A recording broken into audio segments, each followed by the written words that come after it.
Tongwa lelo nzamba lola yondo zali kola makambo nyonso. Nazangi maloba koloba liboso na yo soki kopambola kombo na yo te. Nzambe nazane eloko tenga na sala ki mosiko lipo na tongwa lelo pesa nga pema. Nzambe nazane eloko tenga na pesa ki yo nkolo po yo bomba nga. Yawe nzambe bikamwa na ye kotombola ndebo nzambe na yo. Seigneur na mimoni na kati ya mutuka. Mendeko moko pa mataki lokola nga. Mais nzamba komi na destination te. Mais yo permettre na nga na koma na destination. Raison pour laquelle na tongwa lelo na zo pambola yo. Na lobi nzambe zwa na yo lokumu parce que za nzambe. Yawe tongwa lelo to dedi yango ne pa na yo. Yo oyo za mokolo na mokili. Yo oyo za mokolo na tango. Yo oyo za mobombi malamu. Yo oyo za nzambe po na biso. Yawe to tomboli yo. Totomboli yo nzambe po yo ndo batela kabiso. Nzambe tolalaki elongo na bato ebele na butu. Metongo tolamuki na tongo ba misusu balamuki te. Ezate na buto moko mon Dieu. Oyo nga na finaki po na lamuka. Yawe ndeko wana penza malola. Azangaki te kofina quelque part. Mais nzambe mystère bon nzambe nde pesi biso pema. Yango topamboli yo na tongo lelo. Nzamba kinsa lelo topamboli yo. Yawe topamboli présence na yo kati na biso. Topamboli manifestance présence na yo. Topamboli yo nzamba baliose mon Dieu.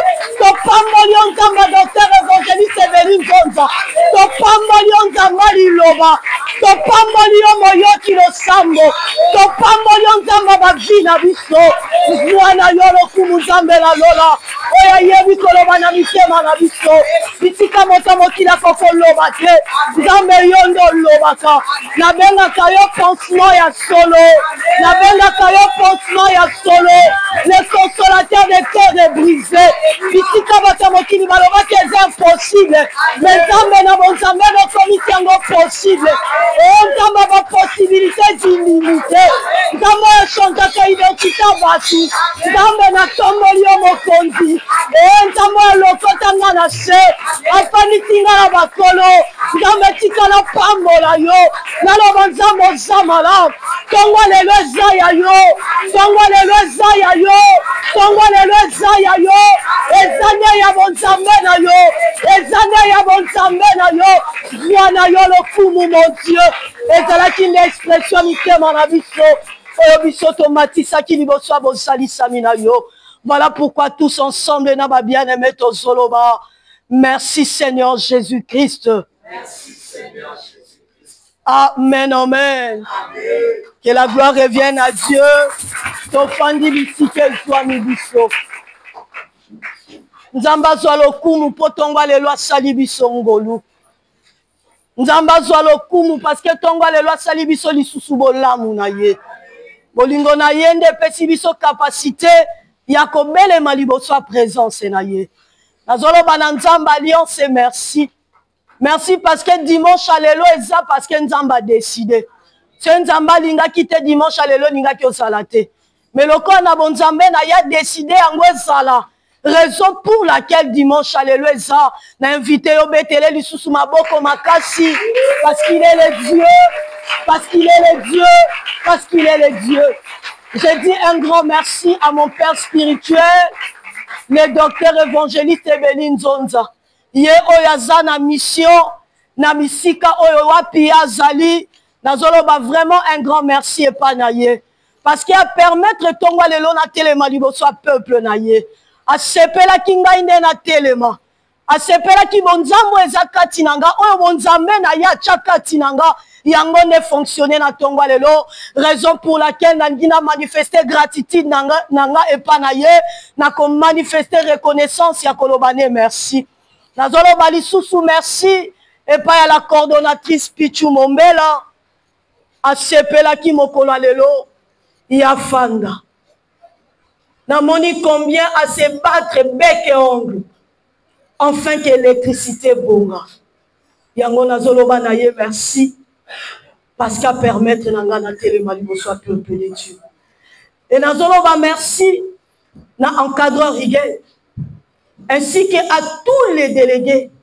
Ma oignon so baza présent, pe ba oyo baza absent.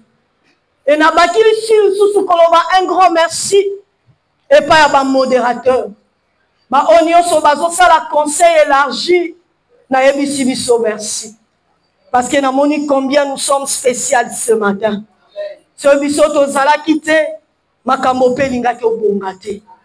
Particulièrement nazoloba un grand merci na peuple de Dieu. Amen. Parce que c'est pour vous que moi je me suis tenu debout. Ceux qui vont la quitter na linga qui na télématé. Ceux qui yo ya quitté. Ndeko ya zolanda na média na ba réseau à l'angité na linga qui na télématé.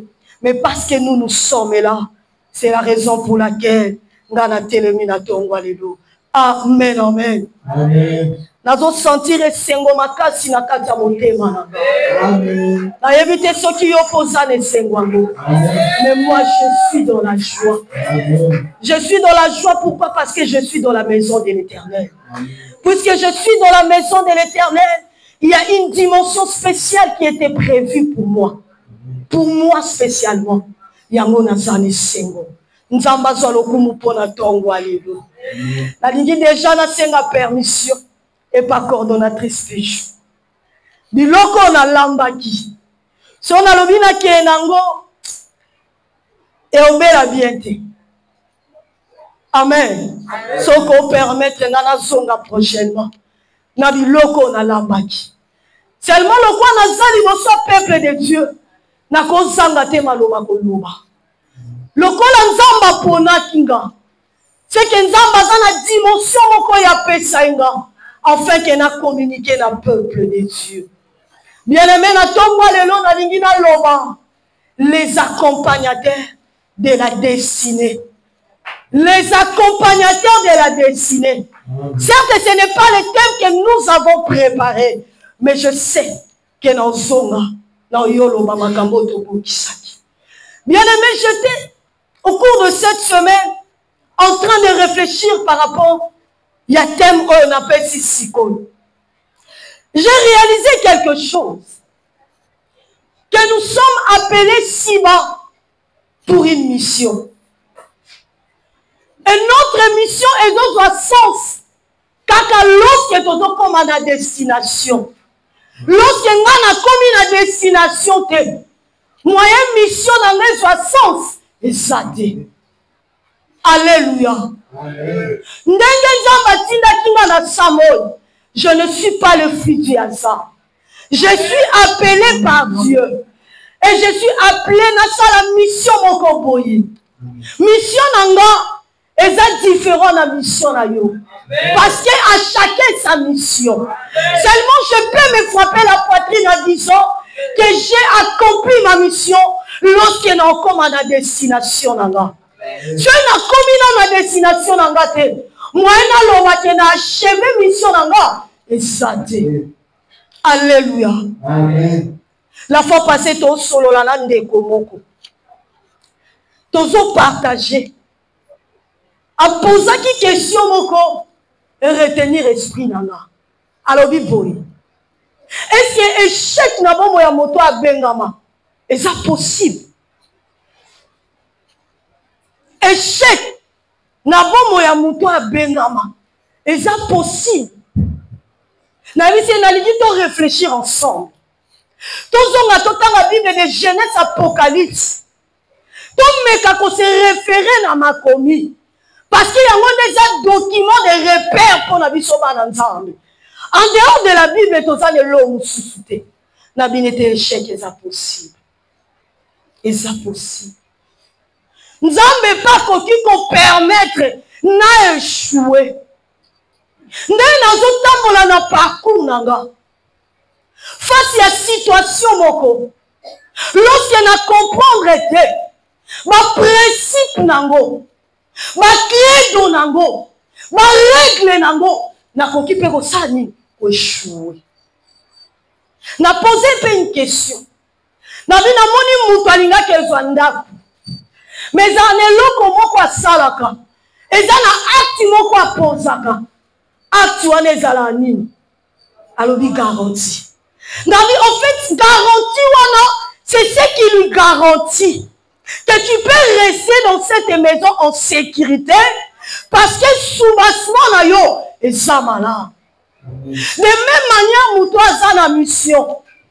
De même manière mutu abengami atambola akende de quelque part à quelque part. Il y a quelque chose où ils ont soutenir ye.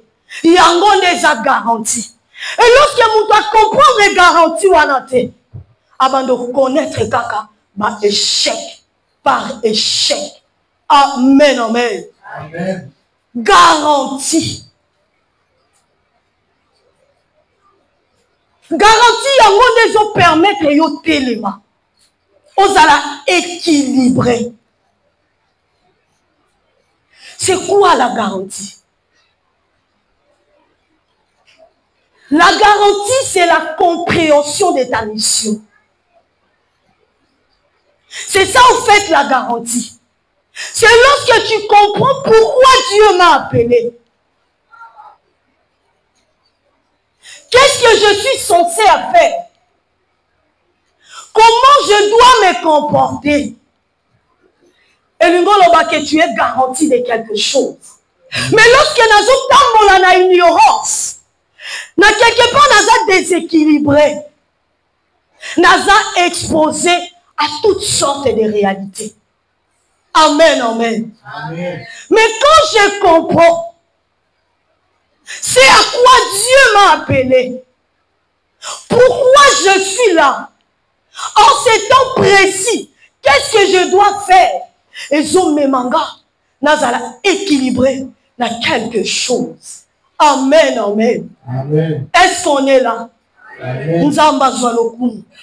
Batangeli biso Matthieu chapitre 27.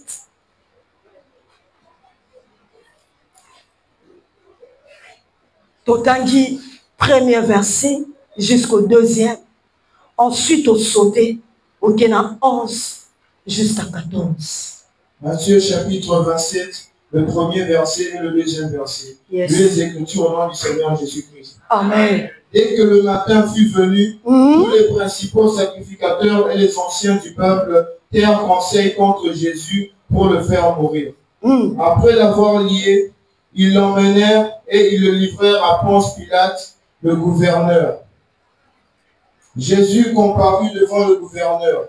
Le gouverneur l'interrogea en ces termes. Es-tu le roi des Juifs? Jésus lui répondit. Tu le dis. Mais il ne répondit rien aux accusations des principaux sacrificateurs et des anciens.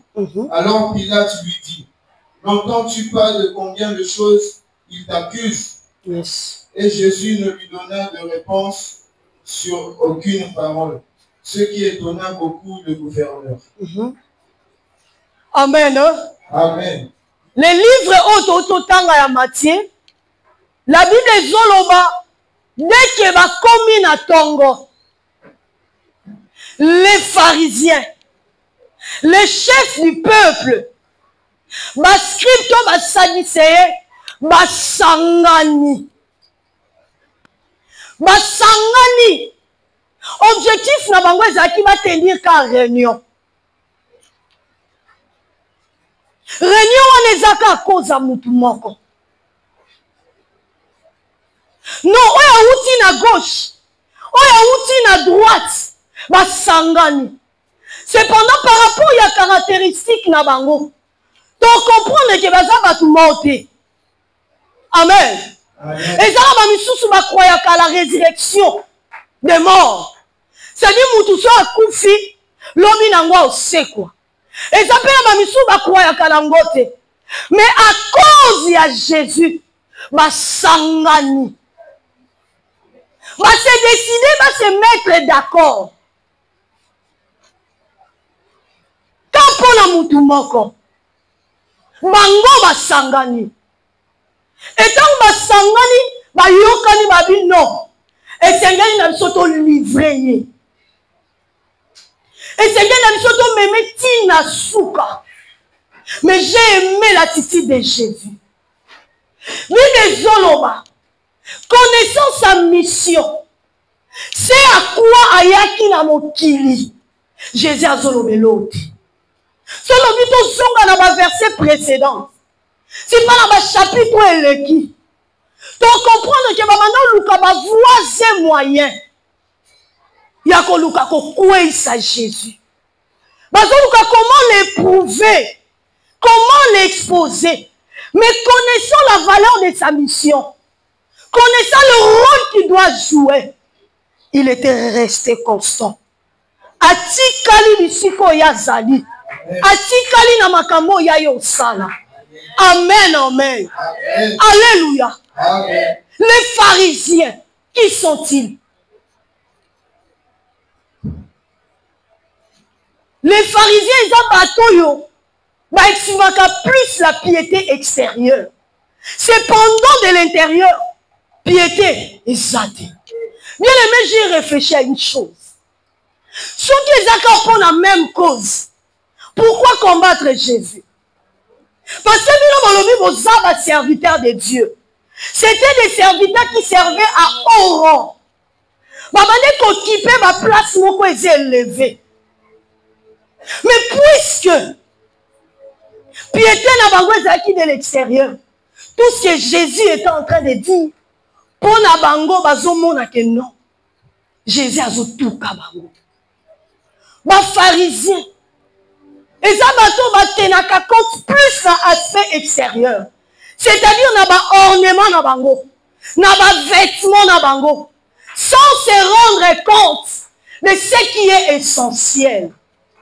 Parce que Jésus étant venu dans le message moko, il y a transformation de l'homme intérieur.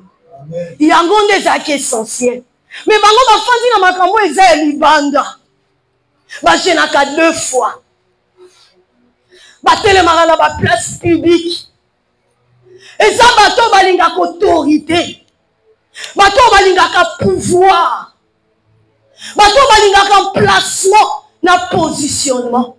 Cependant, ce sont des personnes qui ne cherchent pas à être transformées. Amen, amen. Amen. Réalité, on appelle les lois ça. Nous venons à l'église, mais pour des positionnements. Moi, je suis archibishop. Moi, je suis archipape. Je suis l'évangéliste et des renommés mondiaux. Mais tous au sana, où ils ont le message central. Toti Kiango. C'est pourquoi nous avons été mandatés. Batindi biso. Na objectif moko. Mais biso tobo sani. Qui sont-ils? Ce sont ceux-là qui vivent par des séductions. Ils ont des paroles séductrices. Prêts à servir le peuple, à séduire le peuple de Dieu. Mon message d'amour est la séduction. Moi, j'étais à Brazza, à Massamba Djaba. Kuna la big seba koufi. Tu vois, mon koufi, on les a dit quand il y a mort à Massamba Djaba. Moi, je suis qu'on a Kinshasa. Regardez la séduction. Cette séduction, ils ont même abattu pelé. Ils ont kangapé. Ils ont empêché de se comprendre notre mission. Ils se sont réunis. Baouti par-ci, par-là. Cependant, bayokanate baloba langage monté. Cependant, un objectif mon côté. Mais pour la kaka mamutu moko. Bayokani. Pour ta cause. Pour empêcher ton évolution. Pour empêcher l'exécution de ta mission. Bayokani. Habito sangani. Tout sangani. Mais tout sangani. Peuple de Dieu. Il y a des choses au monde à la vie, non? Parfois, au monde a un langage contradictoire. Et au moins, ils ont mis maillot dans l'embrouillement. Mais ce sont des choses où ils ont sangana pour t'empêcher d'avancer et d'évoluer avec Dieu. Ils se sont réunis. Et j'ai aimé quelque chose. La Bible dit, premier élément. Ce qui t'empêche, c'est pas les accompagnateurs de ta destinée. Premier élément, ils ont comploté. Non seulement qu'ils se sont réunis, ils se sont mis d'accord sur un fait. Tout le monde comme makambo na pesa lokuta. Tout le monde makambo na pesa solo. Mais tous inventant ngokaka. L'objectif de ça, c'est empêcher à qui n'était la destinée. Parce que le problème avec Dieu, les anangote ne pandémie. Mais le problème avec Dieu, les en des souka. Les en des souka. Vaut mieux la fin d'une chose que son commencement. Basangani, Mélissa n'ira pas loin. Ton tchab biche. Ton comploté. Ton pumi si sujet moko. Si on est commis à la une. Et même ma bâtonnière sur la distraction. Pourquoi ma nous douter de la sanctification na yo? Pourquoi ma nous douter de la piété na yo? Pourquoi ma nous douter? En fait, ma commande le pumi. Et ça qu'un objectif moko. Et toucher réputation na yo. Ils ont comploté. Y a-t-il des esprits qui complotent contre cette vision? Maintenant, je suis partout. Je suis langage monté. Mais comme il y a une période, mon coordonnatrice va s'engager.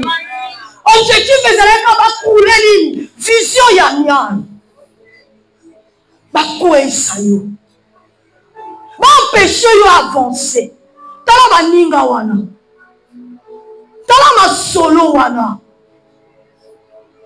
Ma kamone yé na ngoka pepe qui sont donc élus au saut. Jusqu'on nous comprendre. On comprend que les sangani quand les peuples qui sont avancés. Deuxième élément. Bible Soloma. Ils ont traduit Jésus. Et pas il y a gouverneur.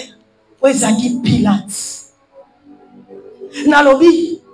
Ils l'accusèrent. Baptisé. De tous les gens, moi, Sima. Est-ce que ma caméra va lobby pour Jésus? Et ça, le coup d'an? C'est vrai, c'est un solo. Jésus est descendu pour une mission. À qui c'est pour la mission? Et ça pour que le salut, et ça l'a proclamé. À qui c'est pour la mission? Mais qui c'est? Ma colporteur des rumeurs, fausses informations. Faut t'enlever et gagner payot et retenir yo et empêcher d'avancer et empêcher d'évoluer. Na place de comprendre quel est sa voile et c'est quel est la katana yo tiki yango et quel est dimension na yo au comme une identité et accusation ma péché. Celui qui s'explique s'accuse. J'ai aimé l'attitude de Jésus. Bible Zoloba, il garda silence. Pilate a tout nié. À propos de tout ce qu'on t'accuse, tu ne dis rien. Il garda silence. Qui t'a dit que la maramounion se fait l'oba? Et puis là, il y a une chose que la maramounion a raison. Peut-être aux acquis colo. À cause de ma caméra, les accusations. C'est-à-dire, on dit des choses sur toi. Mais ces choses-là ne sont pas vraies. On nous a dit ceci. Par rapport à la caractéristique Nabango. Ce sont des gens qui font porter des fardeaux aux autres. Mais cependant, eux-mêmes ne les portent pas. Même ça va tout charge. Tu vas charge même ça. Toi on dit même mango. On dit mon même charge, voilà pour aller. N'est-ce pas que Jésus a dit, déchargez-vous sur lui de tous vos fardeaux. Amen. Les accusations y est. Est-ce que tu peux garder silence? Bato basangana te basangani. Ba comploter, ba accuser nga. Est-ce que quand il faut na loba? Mais il y a mon lobby garder silence. Et moi l'Éternel Dieu, je combattrai pour vous. Amen. Amen. Tu vois où est la place de Dieu? Tant qu'on a télémis dans le loba. Où est la place de Dieu? Je ne peux pas prendre la place de Dieu. Je ne peux pas parler à la place de Dieu. Laisse Dieu. Azane sikanaye. Yopezala de sikanaye. Les accusations. Et troisième élément, il les condamnait. Bien aimé, lorsque Pilate va y Jésus, va porter l'accusation, va lobby. Parce que par rapport à Yakouti, il fallait qu'il va condamner. D'après eux, Azaki blasphémateur, Azo blasphémé. Faisons condamnation. Va condamner. Effectivement. Mais j'ai aimé une chose. Lorsque condamnation est salamée, Bible les autres va Pilate. On a déjà moi si na salote ndoto. Ayebisa que mutu wana za légiste. Et puis Pilate le roi mutu mayele. À comprendre que l'accusation est à force. Rapport nous sur va pesa ngani kwa mutu est à force. A communiquer à quelque chose. Il y a retenir la semaine au Moubiba. Il est le roi des Juifs. Est-ce que Moutou a condamné? Va porter description moko. Oh, ils ont même un emplacement moko supérieur. Amen. Amen, amen. Amen. On est là. Est-ce que c'est ça? On dit ça. Oh. Non, on a prisonnier. Je suis déjà condamné. Peut-être aussi condamné à perpétuité. Mais description moko. Bacheli kolonanga. Ils ont fait un emplacement où ils sont supérieurs qu'on les quand même bateau bakisenga. Il est le roi des Juifs. Non. Basiliki. Loba. Yende a lobaki. J'ai aimé la réponse de Pilate. Ce que j'ai écrit, je l'ai déjà écrit. Bien aimé, il y a de ces choses qui nous accompagnent, mais dans le but de nous empêcher d'arriver à la destination. Le problème est en un départ. Le problème, ce n'est pas là où j'étais croisé. Le problème, ce n'est pas là où j'étais appelé. Mais le problème, c'est le lieu où tu dois arriver. Nathalie, ce qui réellement, tu as compris. Jésus. Malgré Nyoso, mais oh, il est comme maman. Et c'est nini? Il est comme maman. Nini est comme maman pour la vie. Nini est comme maman pour la destination. Est-ce que nous avons un soukabou? Nous avons une situation où nous avons une précaire. Avec nous, pour la dimension du colo. Alors, il est le roi des Juifs. Mais est-ce qu'à cause mission naïe, n'est-ce pas que Zaki pour restaurer le royaume d'Israël? Mission naïe, n'est-ce pas? Et Zaki pour ça. Bon, Nzambe ne sika nango. Kolongo la batuba za la religieux. Afin que batuba comme ba chrétien. Kolongo la batuba ba dogme, na ba pratique. Afin que ba comme ba spirituel. Parce qu'un spirituel ne peut pas acquérir un spirituel. Les loups ne se mangent pas entre eux. Mais d'où vient cet esprit d'acquisition? Il y a un magicien. Mais notre Dieu, il est plus que le magicien. Amen. Est-ce que le magicien va dans le logo basala? N'est-ce pas que nous sommes polycopiés à Moka Panzam? Nous sommes copiés à Bango. C'est la duplicité. Nous sommes copiés à Panzam. Tu vois ma phrase où on est au Tawabi. Ce qui est écrit est écrit. Personne ne peut effacer ce qui est écrit sur toi. Apôtre Paul a dit ceci. Vous êtes manifestés des lettres écrites par notre ministère. Non avec des langues, mais de l'esprit. Puisque l'esprit avait déjà écrit, ça reste. Qui veut changer ça? Nani a changé ma camoué pour maman? Nani yango? T'es-tu tu comprends la kisanga? Moutounia a sa comme Bible. Bah, il s'est dit au bas qui s'en a dit sur le monde souki. Mais voilà, ça n'a pas ça pour moi. Quand on voit que la Bible est renversée, ce qui est écrit est écrit. Pour arriver à ta destination, tu dois tenir compte de ce qui a été écrit pour toi. Tu dois tenir compte de ma caméra na rencontre na binomi parler. Conseil est là qui paie l'icolo. Abi, je cherche qui envoyé. Il y a Kala Lobi, Père, mais voici, envoie-moi. Le quoi il y a une mission là, il est le fond. Il est le roi des rois. Amen. Il est le seigneur des seigneurs. Amen. Oui, il est le roi des justes. Amen. Eh, il y a une posture là, preuve en est à quel angle. À quel angle tu ne coulous? Malgré que va prendre rien à boire. Parce qu'il y a une coutume dans le moment où tu m'as fait à boire. Et ça qui n'a aucune coïncidence. L'histoire n'a pas de coïncidence. Comment on peut la macabonner, ça n'a aucune coïncidence. Mais il faut qu'on se servir dans votre. Tu ne peux pas te servir de cette situation-là. Pour enfin que tu arrives à ta destination. Yosiko, baolo ba mingi pona nga. Nga na lembi nga.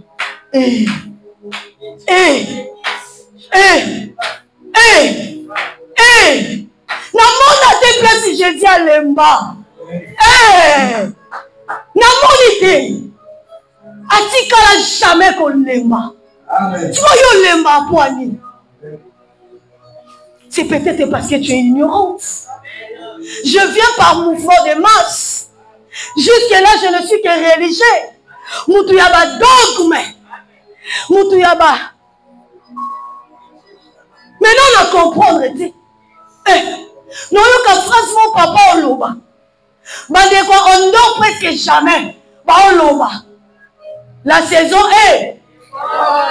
Tu vois, la saison est très bonne. Non, quand la saison, on est nini. Nina si on a ça là. Est-ce que même il m'a se poser question on a fait. Là nous on a pénétré, on a creusé. Saison où est-ce qu'il tombe? Et saison est bonne. Pilate malgré posture là y. Malgré place on a occupé, mais à reconnaître que prisonnier oyo à l'équima. Saison des amalamu. Azana saison de gloire naye. Azana saison d'élévation naye. Azana saison ba ufondi taye likolo. Kono na kisaka ka muto likolo. Yaza muto ma cœur à ma dimension. Asa muto a cédé. Est-ce que l'église a bien pu profiter de cette saison? Toto vanaka na contemplation. Bakisation. Ba complot. Ce qu'on a envoyé, c'est que ba complot ici là. C'est que tout ba chef ya ba religieux, ba compromettre, ba sali complot. Bongo siko ka biso yo. Eh, na yé monsieur aussi là. Ici là dit. Ici là dit. Le problème est qu'on a comprendre. Na yé ba na sawapi. Bameminga wapi po balongoli Yesu na mboko bakene pe na mboko misimonga pe balongoli nga awa bakene nga awa Mais si vous attitude, il faut la zanango. Et même il faut la tambour. N'a pas la bango to bango bunda kandemo.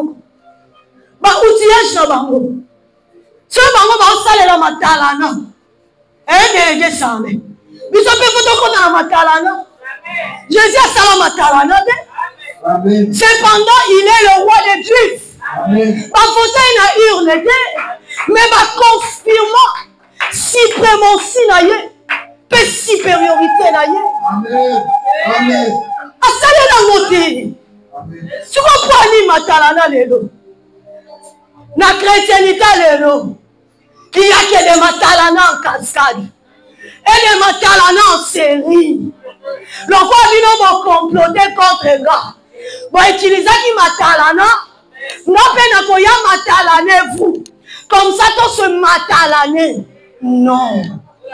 On ne peut pas utiliser le même outil. On ne peut pas utiliser le même arme. Il y a vu ce fait dans la différence. Gardez si. Mais nous avons des connaissances. N'ayez pas tant encore. Na comprendre les saisons encore. Ni yango sengeli dans la ça. C'est ça l'objectif. Na lokande kwa la yemba. Kolo yo benga kingai. Pona suka na nzela te. Na koma kino na suka. Yamo bembo nangai. Bongo yolaka kingai. Ete yoko tika ngai te. Ete yoko sala nangai. Kino mboka elaka.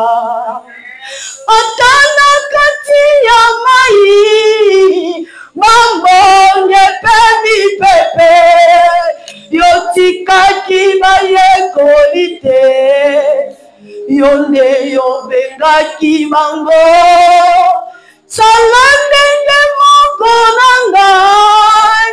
Wana mi pepe koya. Naye bakatango iso. Ete yotiki ngate.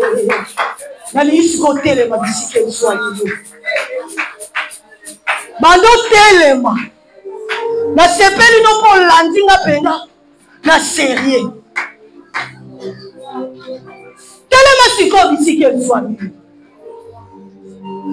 Olingyo sambela. Contre esprit nyonso. O eso mema distraction. Nanzela na yo. O eso longola ba pensée na yo etala. Objectif anzela. Eso longola yo banomona. Le but pour laquelle on a appelé. Mais on memo banotala makambo esanga tina. Tu peux banotel mais la paix compétissa. Fonctionnement nango na vie na yo. To sambeli na kombo na nguya ya Yesu.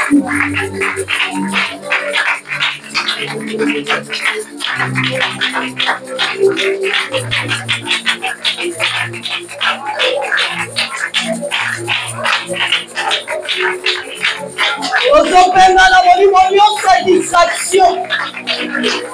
Oyo nyonso ezopeshe nga.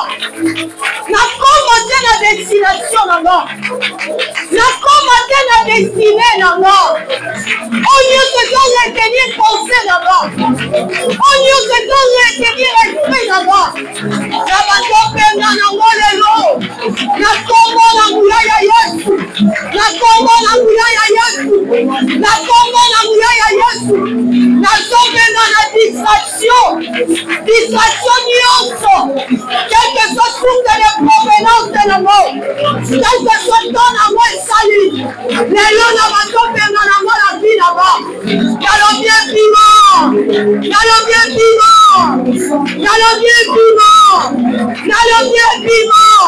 Et c'est là dans le nom puissant de Jésus. Esprit nyonso distraction. Nyonso eza ya distraction. mission. Oh, ils sont pères qui s'en va. Oh, ils sont pères qui s'en va. Oh, ils sont pères qui s'en va. Oh, ils sont pères qui s'en va. N'akoma kota pour la malamu. N'akoma de. N'akoma de. Oh, Jésus. N'akoma na miya ya Yesu. Yeme yoka. Osoka mwana sikona ba accompagnateur. Ba onyoso baza accompagner yo. Pour empêcher yo atteindre tes destinées là yo.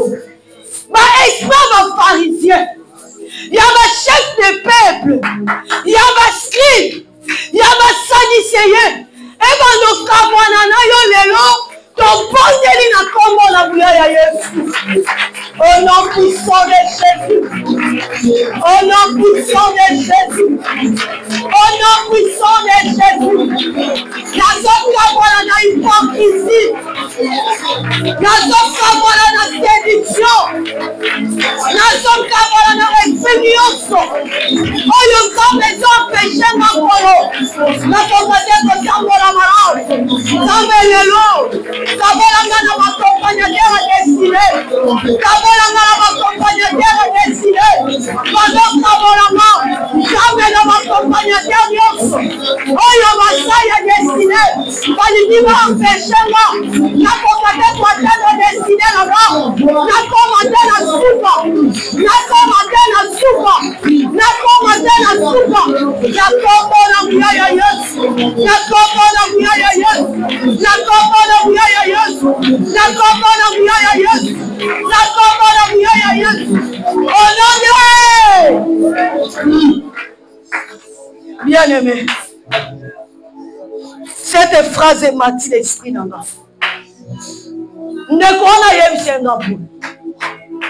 Maman ça va te béler pe ba yebi mission na ba côté. Ba yebi pe ba appel na ba côté. Ba yebi te. Yango moya sala makambo nzamba azolinga na lolenge nzamba azolingela esante sikoyo ozosambolo ozoyebisa nzambe. Aide-moi à comprendre ma mission. Fais-moi connaître mon appel. Parce que si on a comprendre l'appel, nabima nanga ya makambo ezanga ntina. Nabametsala nga kate ya makambo ezanga ntina. Banda kosenga na nzambe asunga yo. Nzambe wana banosunga yo. Tozosambela na kombo na nguya ya Yesu. Loba na nzambe asunga yo yeba mission na yo. Bien-aimé osambeli. Bien-aimé osambeli. Oh Yesu. Soki na yebi mission na nga te. Ngai mpe na bango tozala ndenge moko. Soki na yebi apele na nga te. Ngai mpe na bango tokana fonctionne ndenge moko. Kolo napeli yo na mokola lelo.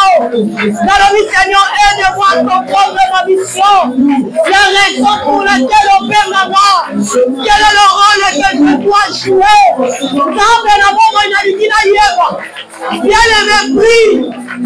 Sambe na moye ma mission na yo. Sambe na bien-aimé, prie. Prie, demande à Dieu. Tu puisses t'aider. Sambe wana sula yo. Sambe me wana dimension na yo yeba. Oye sa mission na yo. Oye sa appel na yo. Aba yo mema yo comprendre. Eloko ni de sekeli no sala. Eloko ni de so selela yo. Yebisa nzambe. Yebisa nzambe. Yebisa nzambe. Yenda sunga yo. Yenda sunga yo. Yenda sunga yo. Yenda sunga yo. Yenda sunga yo. On va nous comprendre la mission. Sans comprendre la mission, on change le règne de nos salaires ensemble. Oh Yesu.